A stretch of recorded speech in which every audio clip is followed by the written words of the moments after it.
অনেকক্ষণ ধরে ভাই স্মোকিং করতে পারেনি বলে মাথা খারাপ হয়ে যাচ্ছে, তাই আমরা বেরিয়েই চলে এসেছি এখানে। ওই জায়গাটা যাওয়ার ইচ্ছা ছিল, কিন্তু সন্ধে না হলে ওই রোদের মধ্যে ওই দিকটা যাওয়াটা। এই দা ভাই, এখান থেকে তো নেমে এলাম, বালি দিয়ে আসতে হলো।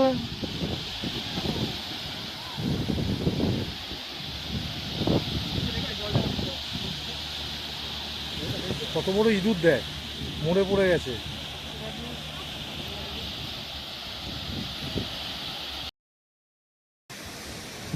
অনেক মাছ মরে পড়ে রয়েছে।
বলেছিল মেয়ে নেবে, মেয়ে বলেছিল আমার জন্য যদি পাও তাহলে নিয়ে আসবা।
আমার তো আসতেই হবে। হ্যাঁ,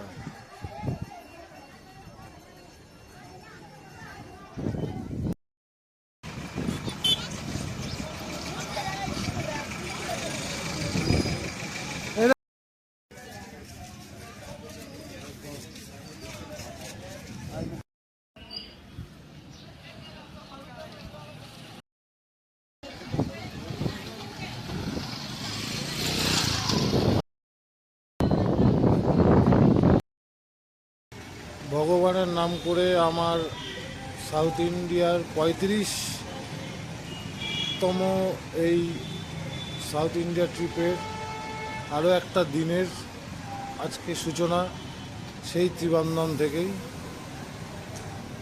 জিকো আজকে আর আমার সাথে নেই। জিকো চলে গেছে ওর কাজের ওখানে কালকে রাতে 9টায় আমি এখানে এসেছি, রিটায়ারিং রুমেই আছি। এটা আমার 35th টাইম, 35তম সাউথ ইন্ডিয়ার যাত্রা। আমি সাউথ ইন্ডিয়ায় এবারও এসেছি 10-11 দিনের জন্য। 14 তারিখে ট্রেন ছেড়েছে আমার, 14 তারিখে ট্রেন ধরেছি, 25 তারিখে বাড়ি ফিরবো যদি সব কিছু ঠিকঠাক থাকে। কালকে সকাল অবধি আমি ত্রিবান্ধমেই আছি। কাল সকালে এখান থেকে রুম চেক আউট করবো। প্রত্যেকবারের না এবার ভেবেছিলাম রুমটা চেঞ্জ করব। এসি হলেও একদম ছোট রুম, যে রুমে আমি থাকি, তাই আমি অন্য রুমই বুক করেছিলাম। কিন্তু ওরা বলছে যে সেই আমি নাকি এসি এইটি যে হার্ট যে রুম, সেই রুমই নাকি বুক করেছি যেখানে আমি থাকি।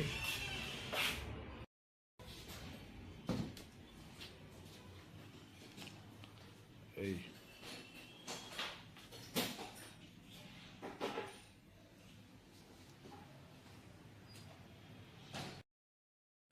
আজকে 6 নম্বর দিন, চলে এসেছি ভারকালা। এই ভারকালা রেলওয়ে স্টেশন থেকে বেরিয়েই এই রাস্তা দিয়ে সোজা এলে এই বাস স্ট্যান্ড, এই রাস্তা দিয়ে হেঁটে গেলে প্রায় 3 কিলোমিটার ভারকালা বিচ। এই হলো ভারকালা বাস স্ট্যান্ড, আর ওই সোজা ভারকালা স্টেশন।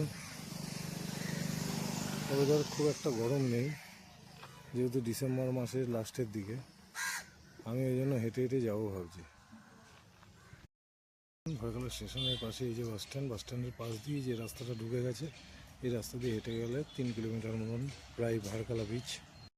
এই যে রাস্তা দিয়ে নেমে একটু এগিয়ে এলে এই শ্রী জনার্দন স্বামী টেম্পল, পাপনাসম, এই দিক দিয়ে যেতে হয়। সেটাই সোজা চলে গেছে। আমি এদিক দিয়ে যাচ্ছি, যা আসার সময় ওদিক দিয়ে আসবো।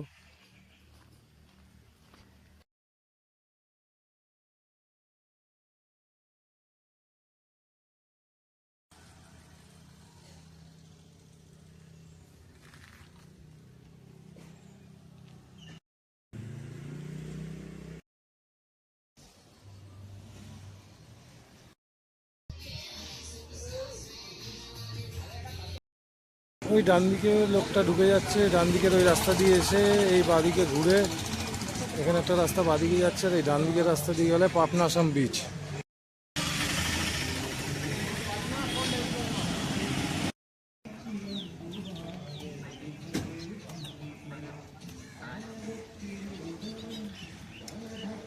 এই হলো জনার্দন টেম্পল, ভারকালাতে জনার্দন টেম্পল।